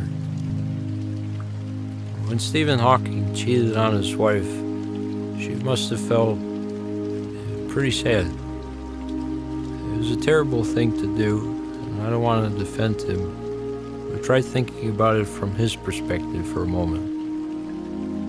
He spends all day thinking about the universe and how big it is. How our star, the sun, is just one of dozens of stars in the galaxy, which is just one of dozens of galaxies in the known universe, all set against handfuls and handfuls of time. If one guy cheats on his wife, what's the big deal? Thinking further down the same line of thought, however, if we're so tiny and insignificant, if you're able to find one person in the entire universe who cares about you, why would you want to disappoint them?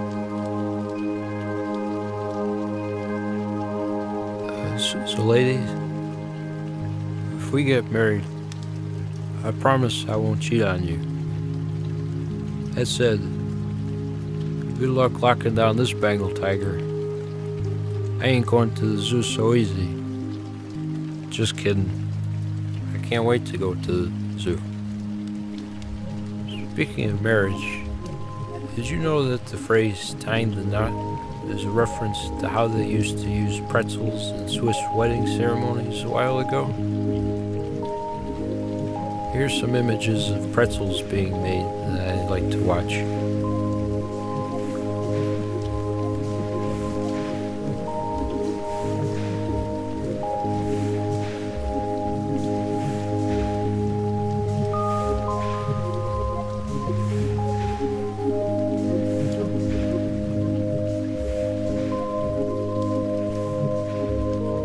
There are a lot of pretzel factories in central Pennsylvania.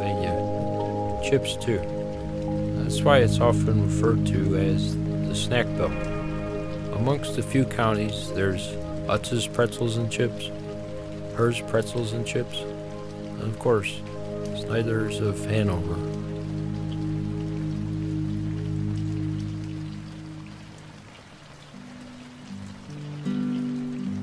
Another important contribution the Pennsylvania Dutch made to the region are their beautiful barns. Like this one. And this one.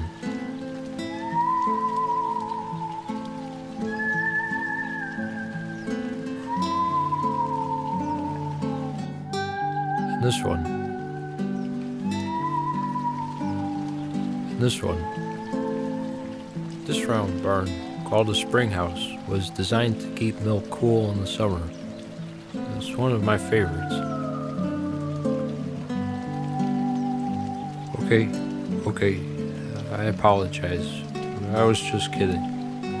These aren't barns from central Pennsylvania, but barns from central New York. I try to keep a sense of humor about these neglected barns. They all get sad. I can't get sad about barns. I owe it to myself and to my choir students to not be upset about barns.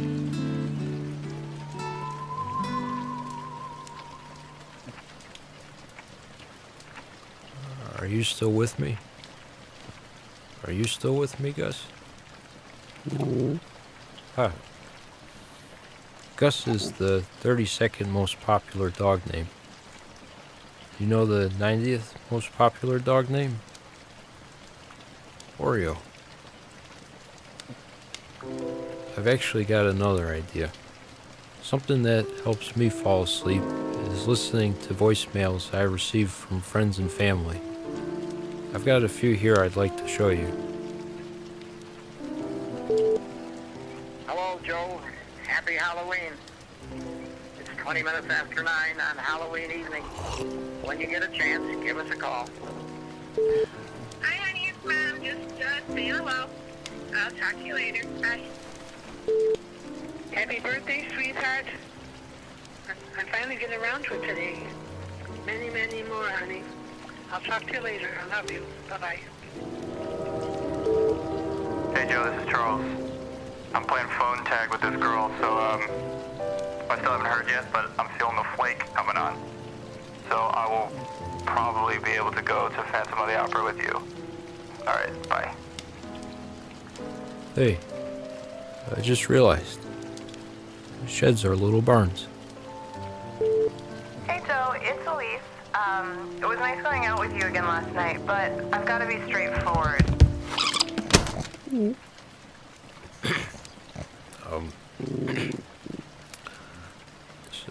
Sorry. I've been meaning to delete that one.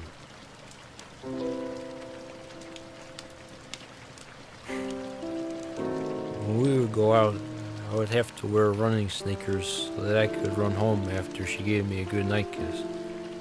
If I didn't tire myself out, I would lie in bed the rest of the night with my eyes like this.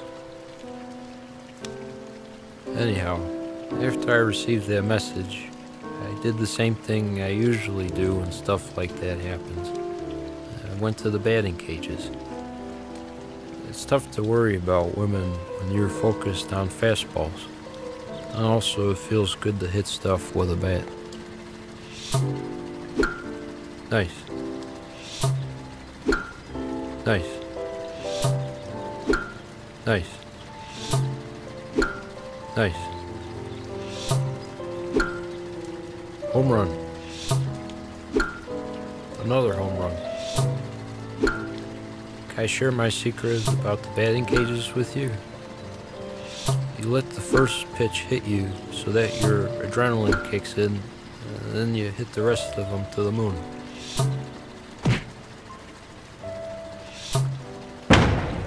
Grand slam. Nice. Nice. Nice. Nice. And once you're done, I promise you will feel better, understanding that sometimes things just don't work out. Like how it didn't work out for the 1990 to 93 Buffalo Bills who lost 4 Super Bowls in a row, or how it didn't work out for the Buffalo Buffaloes, the passenger pigeon either, or the Tacoma pupfish, Pyrenean ibex, or Kodak. It didn't work out for this omelet that went cold during an argument, or this underwhelming submission to a pumpkin carving contest. It did work out for my neighbor's son Alan. He got an A. But it didn't work out for the central New York barn, surrounded by condos when it used to be surrounded by corns. Or Robert Adams, who realized 18 years too late that he should have spent more time with his sons instead of going to 3D movies with his friends. And Nelson Webb, dressed so nice, who hates basketball, but spent a whole night watching it alone at the bar because her date never showed. Should I call my ex, she thinks? No. No more second chances. As we know, it didn't work out for Bernie Madoff. That's a good thing. If you break the rules, you go to the penalty box. I wonder what he's thinking about right now. I wonder if he knows we're thinking about him. Does he enjoy falling asleep? At least in his dreams he could imagine he's not in jail. Anyhow, if you got a crummy day coming up tomorrow, you can just remind yourself, at least I'm not in jail like Bernie Madoff. Maybe you are, I don't know. Oh, sorry. Either way, I hope you're feeling a little bit more relaxed and are ready to hit the hay. I'll join you as soon as the fire dies down and I double check that the gas stove is off.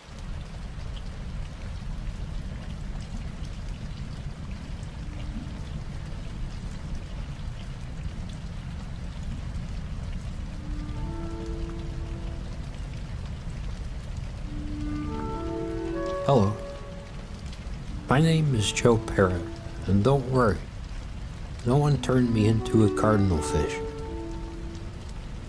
I just gave myself a bad haircut and prefer you watch this aquarium footage I had saved instead.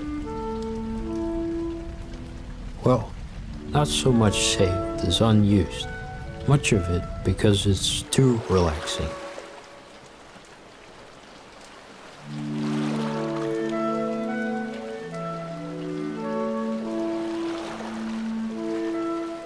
Kinda reflects how I'm feeling right now, but it's also pretty calming to watch. Right? I figured that to not share it in times like these would be wrong, and so I assembled the best of it here for you. It's a little more casual than usual, but if just one nurse can come home and watch it to fall asleep, it'll be worth it.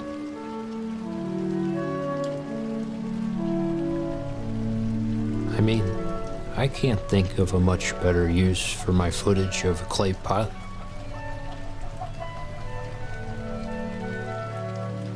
Or this coffee pot. And these trees.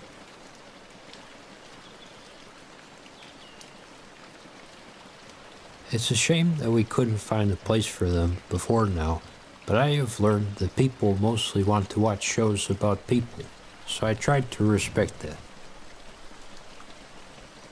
Someday, though, I'll make a program with only trees. Maybe even start my own network. Tree TV. No people, just trees. Maybe every now and then we'd show an NBA game, but that's it. I can't be the only one who'd prefer to watch Old Chico, a 9,000-year-old spruce, after reading the news.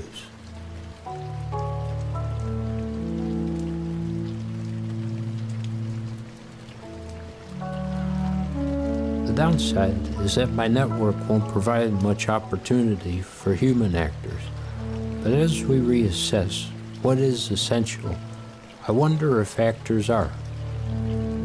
Well, there are definitely two. Ed Harris and Elizabeth Hurley. Last week, I watched Austin Powers for the first time in 10 years, and it holds up very well.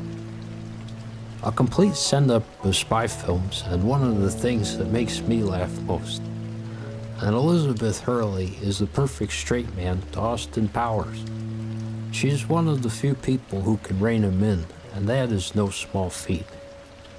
Can you imagine if it were only Austin Powers? It would be chaos. A town where all the stoplights are green. Fun to imagine, but in real life, fatal. Also, she's one of the only people in the movie not played by Austin Powers. It's just too bad that in the second film, she turned out to be a fembot. It was distressing to me and made dating hard for a long time. Not the robot part. Just imagine falling for someone who then tried to kill you. But instead of going down that path, why don't I give you some good news? Tree TV is considering a merger with Waterfall TV. And I'd say it's pretty likely, because I am the CEO of both.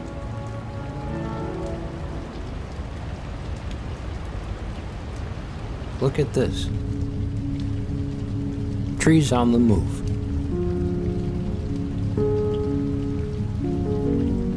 Just as I could endlessly look out a car window, I could endlessly watch this footage of looking out a car window. It's conducive to thinking. It helps the mind wander freely.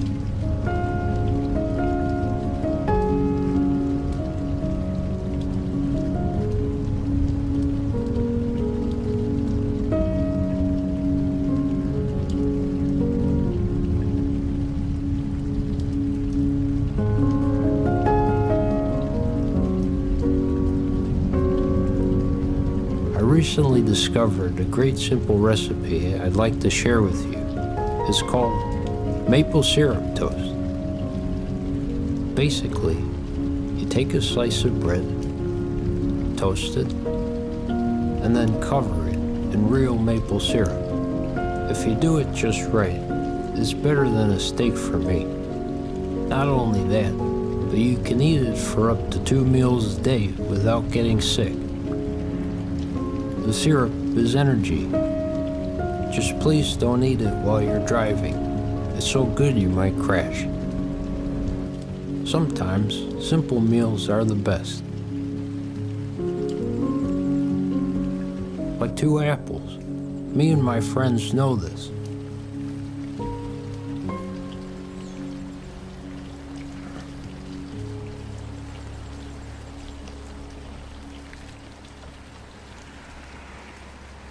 You're a nice girl.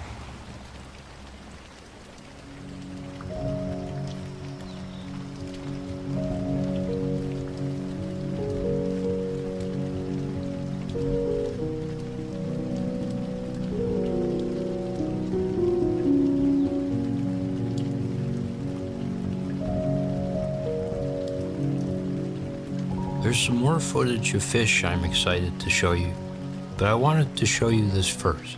Not because my old idea to use empty baseball diamonds for outdoor church is more relevant than ever.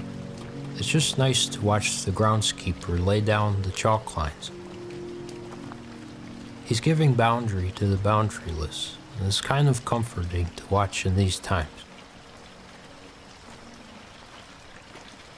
Steady. Steady, steady.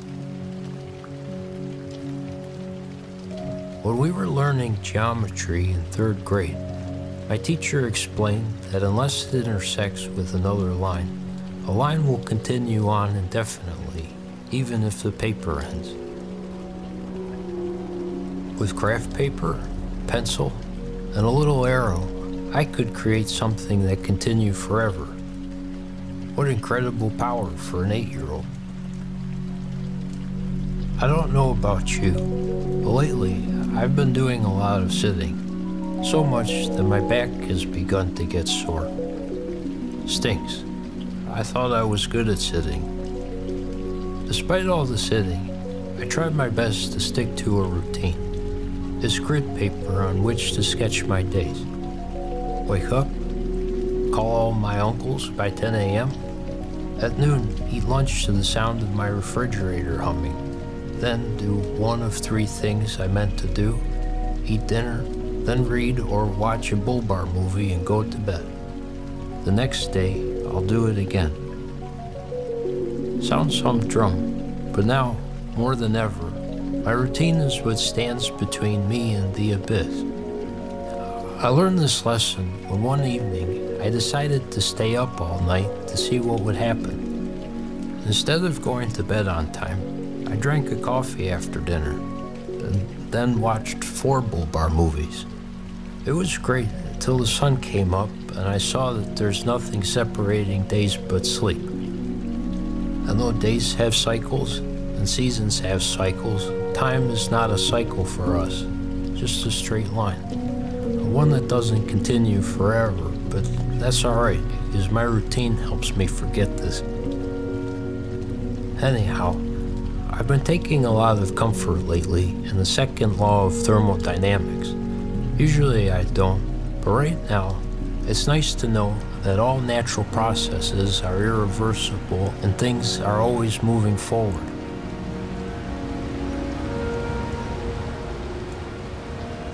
And while I'm not sure it's possible to affect things much, I've got hope that we can bump the path in a slightly better direction.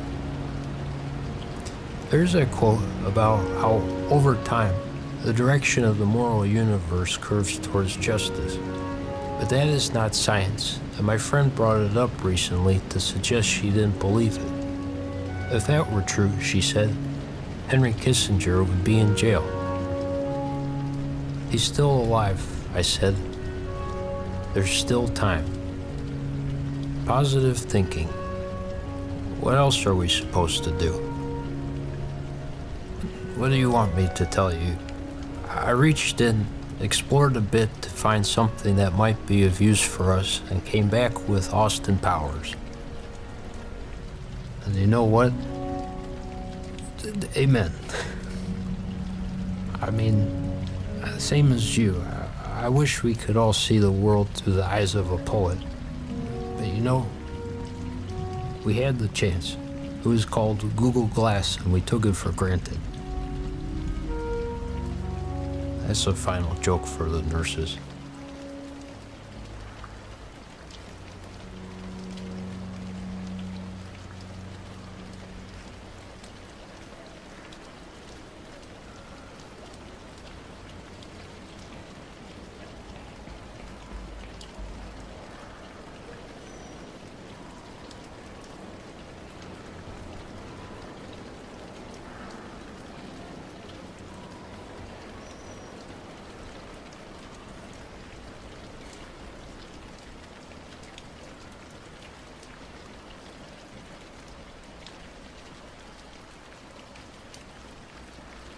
Well, that was supposed to be the end.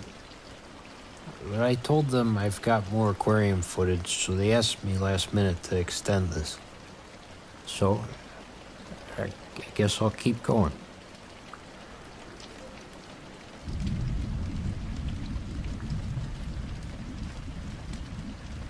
Look, that striped guy doesn't look like a strong swimmer. There he goes.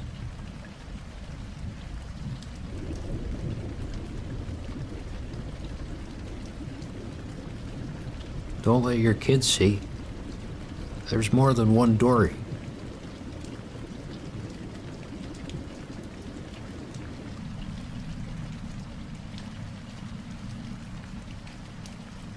I wonder if these fish feel a longing to be somewhere else. It's hard to tell if they're resigned or unconcerned. Their faces don't give much away. You see, I can't read that. It reminds me about a story I read. It's called Axolotl, and is about a man who becomes an axolotl. If you don't know what one looks like, it's like this. In the story, he goes and stares at it in the eyes every day at the zoo until one day they suddenly change places. I've only read a little bit of Kafka, but I think that would be considered Kafkaesque because that's what they say when a human turns into an animal. It's based on his story, The Bug. Beauty and the Beast? Kafkaesque. The story contained perhaps the best description of a lizard I've ever read. I saw the rosy little body, translucent, ending in a fish's tail of extraordinary delicacy. And then I discovered its eyes, its face. Inexpressive features with no other trait save the eyes, two orifices like brooches, wholly of transparent gold, lacking any life but looking, letting themselves be penetrated by my look. Julio Cortázar. I'm not sure if I understood all of it, but at the beginning, the narrator thinks they are immortal seeming and wise in their stillness, but then he becomes one and realizes that they don't move because they're just trapped in a tank, also trapped in lizard bodies. They can think like humans but can't talk because they're lizards. Kafkaesque. Good night.